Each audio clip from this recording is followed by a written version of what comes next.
Hi అండి, అందరికీ నమస్కారం అండి. ప్రభుత్వ ఉద్యోగులకు పెన్షన్దారులకు పెన్షన్ పైన మరియు ఇక జీతాల పైన ఒక ముఖ్యమైన అప్డేట్ అయితే రావడం జరిగింది అనమాట. అప్డేట్ ఏంటనేది ఈ వీడియోలో వెళ్ళి పూర్తిగా ఇన్ఫర్మేషన్ అనేది తెలుసుకుందామండి. ముందుగా వీడియో చూసిన ప్రతి ఒక్కరు కూడా వీడియోని లైక్ చేయండి, ఛానల్ని సబ్స్క్రైబ్ చేసుకోండి, సపోర్ట్ చేయండి. తోటి మిత్రులందరికీ, బంధుమిత్రులందరికీ కూడా వీడియోని షేర్ చేయండి. వివరాలకు కనుక వెళ్ళినట్లయితే, ప్రభుత్వ ఉద్యోగులకు పెన్షన్ గ్యారంటీ, వేతనంలో 50% వచ్చేలా కొత్తగా యూపీఎస్ కనీసం 25 ఏళ్ళు సర్వీస్ ఉంటే వర్తింపు.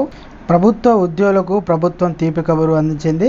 భాగస్వామ్య పెన్షన్ పథకం సిపిఎస్ స్థానంలో కొత్తగా యునైటెడ్ పెన్షన్స్ పథకంను అమలు చేయాలని నిర్ణయించిందన్నమాట.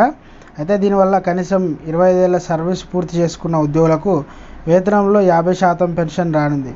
మిగిలిన వారికి సర్వీసును బట్టి పెన్షన్ వర్తిస్తుంది.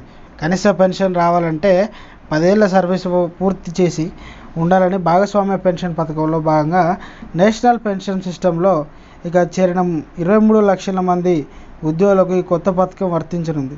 2004 ఏప్రిల్ 1 తర్వాత సర్వీస్లో చేరిన ఉద్యోగులకు ప్రస్తుతం ఎన్పిఎస్ వర్తిస్తుందని, వీరందరూ యూపీఎస్ పరిధిలో రానున్నారని తెలియజేయడం జరిగిందన్నమాట.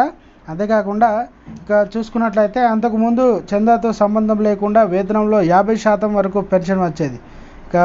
ప్రధాని నరేంద్ర మోడీ అధ్యక్షతన శనివారం సమావేశమైన కేంద్ర కేబినెట్ యూపీఎస్ విధానంలో ఆమోదం తెలిపిందన్నమాట. తర్వాత వివరాలు కేంద్ర సమాచార పరిశీలకులందరూ కూడా అశ్విన్ మంత్రి వెల్లడించడం జరిగిందన్నమాట. ఇది ఈ రోజు అప్డేట్ అండి.